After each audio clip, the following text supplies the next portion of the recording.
ఇక కేసీఆర్ 4 కోట్ల మంది హీరో అని కేటీఆర్ అనడం అదే గనుక నిజమైతే అసెంబ్లీ ఎన్నికల్లో ఆ పార్టీ ఎలా ఓడిపోతుందని చెప్పి శాసనమండలి చైర్మన్ గుత్తా సుఖేందర్ రెడ్డి డైరెక్ట్గా ఆయనకి క్వశ్చన్ చేశారు.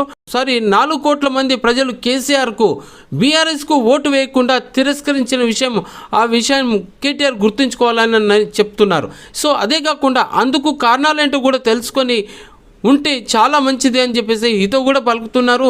శాసన మండలిలో మీడియా చిట్ సమావేశంలో ఆయన మాట్లాడినటువంటి విషయం, ఇక ప్రతిపక్షాలు కేవలం రాజకీయ ప్రయోజనాల కోసమే కులగణన సర్వే లెక్కలపై విమర్శలు చేయటం, గతంలో ఏ ప్రభుత్వం కూడా చేయని విధంగా కులాల వారీగా లెక్కలు తీసిన ఈ కాంగ్రెస్ సర్కార్ను అభినందించాల్సిన అవసరం అని చెప్పేసి సుఖేందర్ రెడ్డి అంటున్న మాటలు. ఇక రాజకీయాల్లో నైతిక విలువలు పాటించాలని, ఒకే విషయంపై అధికారంలో ఉన్నప్పుడు ఒకలా, ప్రతిపక్షంలో ఉన్నప్పుడు మరోలా మాట్లాడటం ఏమాత్రం మంచిది కాదన్నారు. అయితే అంతేకాకుండా గత 10 ఏళ్లుగా కొత్త రేషన్స్ కార్డు కోసం ఎంతోమంది లబ్ధిదారులు ఎదురు చూస్తున్నారని, ఇచ్చిన మాట ప్రకారం ప్రస్తుత ప్రభుత్వం కూడా రేషన్ కార్డులు ఇచ్చేందుకు మార్గం సుగమం చేసిందని చెప్పేసి చెప్తున్నారు. అంతేకాదు, అయితే ఆయా కుటుంబాల ఆర్థిక స్తోమత ప్రకారంగానే ఏపీఎల్ బీపీఎల్ కార్డ్స్ వేర్వేరుగా ఇవ్వాలని చెప్పేసి సీఎం రేవంత్కు కూడాను రికమెండ్ చేస్తున్నామని చెప్పేసి ఆయన చెప్పుకొచ్చారు.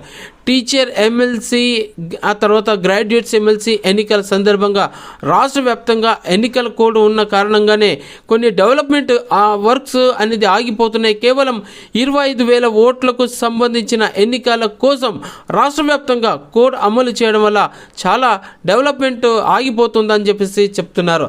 అంతేకాదు, ఈ కోడ్ను సవరించాలని కేంద్ర ఎన్నికల సంఘానికి కూడా లేఖ రాసినట్టుగా, పార్టీ మారిన ఎమ్మెల్యేల విషయంలో సుప్రీంకోర్టు ప్రకటనపై తాను మాట్లాడటం జరిగిందని, రాజకీయ లబ్ధి కోసం ఎవరి ప్రయత్నాలు వాళ్ళు చేస్తున్నారని, కుల మతాల మధ్య చిచ్చు పెట్టే విధంగా ఎవరు మాట్లాడినా అది తప్పే అవుతుందని చెప్పేసి ఆయన చెప్పుకొస్తున్నటువంటి విషయం.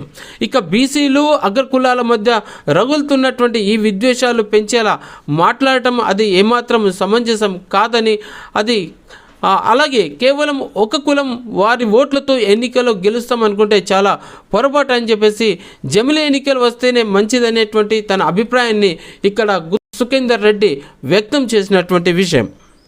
సో మొత్తానికి చూస్తే కేసీఆర్ ఓడిపోయినటువంటి విధానం ఎందుకు అనేది దీన్ని బట్టి అర్థమవుతుంది. 4 కోట్ల మంది కేసీఆర్ కనుక హీరో అయితే ఆ 4 కోట్ల మంది తోటి ఎందుకు ఆయన ఓడిపోయిండు, ఎందుకు ప్రభుత్వాన్ని ఏర్పాటు చేయలేకపోయిండు అనేది ఇక్కడ ఆ విషయాన్ని కేటీఆర్కు సూటిగా ప్రశ్నిస్తున్నటువంటి విషయం.